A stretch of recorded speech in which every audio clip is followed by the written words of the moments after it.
மதுரை என்றதும் அனைவரோட நினைவுக்கு வர்றது மீனாட்சி அம்மன் கோவில் தான். பெரியார் பேருந்து நிலையத்திலேருந்து 1 கிலோமீட்டர் தூரத்தில் இந்த மீனாட்சி அம்மன் கோயில் அமைஞ்சிருக்கு. குலசேகர பாண்டியன் காலத்தில் இந்த கோயில் கட்ட ஆரம்பிக்கப்பட்டு திருமலை நாயக்கர் காலத்தில் கட்டடம் முடிவுற்றது. மதுரை நகரோட பெரும் பகுதியை ஆக்கிரமிச்சிட்டு இருக்க மீனாட்சி அம்மன் கோயில் நகருக்கு அழியா புகழை கொடுத்துக்கிட்டு இருக்குன்னே சொல்லலாம். கோவிலை சுற்றி அமைந்துள்ள 4 வழி வீதிகள் தான் நகரோட அன்றைய எல்லையாக இருந்துச்சு. இந்தியாவில் பழம்பெரும் புராதன கோயில்களை இதுவும் ஒன்று. தமிழர்களோட கலாச்சாரம், இலக்கியம், இசை, நாடகம்னு பல்துறைகளில் பெருமையை விளக்கும் மையமாக இது நின்றுட்டு இருக்குன்னு சொல்லலாம். ஆகம விதிகளை கடுமையாக கடைபிடிச்சு கட்டப்பட்ட மீனாட்சி அம்மன் கோயில் ஒவ்வொரு மன்னர்களின் காலகட்டத்திலும் அவர்களோட விருப்பத்திற்கேற்ப வளர்க்கப்பட்டுச்சு. இந்த திருக்கோயில் 65,000 சதுர அடி பரப்பில் அமைஞ்சிருக்கு. யார் இந்த மீனாட்சி? மலைத்துவாஜ பாண்டிய மன்னனின் மகள்தான் மீனாட்சி. பாண்டிய மன்னனுக்கு குழந்தை இல்லை.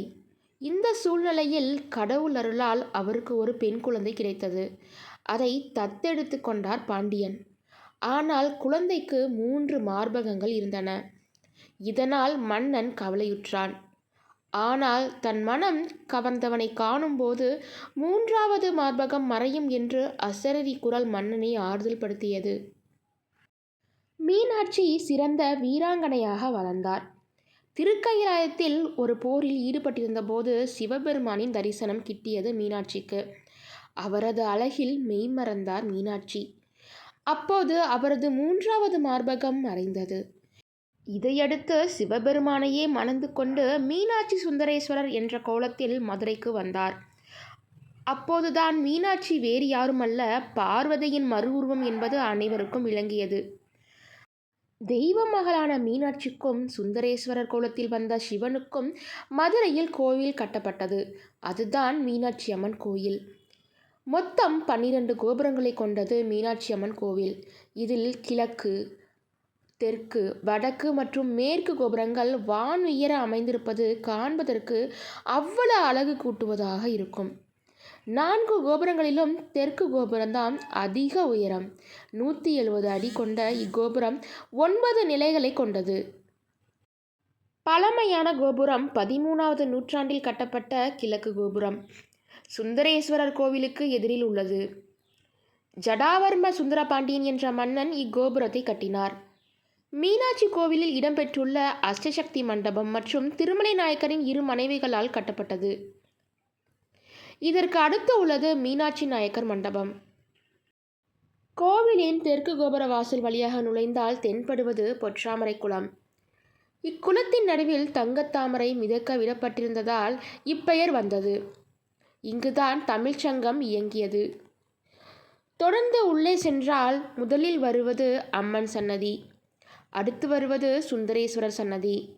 அம்மன் சன்னதிக்கு முன்பாக ஊஞ்சல் மண்டபம் உள்ளது. ஒவ்வொரு வெள்ளிக்கிழமையும் இங்கு மீனாட்சி சுந்தரேஸ்வரர் சிலைகள் ஊஞ்சலில் வைத்து ஆடப்படும். கிளிக்கூண்டு மண்டபத்திற்கு அருகே அமைந்துள்ளது சுந்தரேஸ்வரர் சன்னதி. வழியில் நாம் பார்ப்பது பிரம்மாண்டமான பிள்ளையார் சிலை. இது முக்குருணி பிள்ளையார் என்று அழைக்கப்படுகிறது.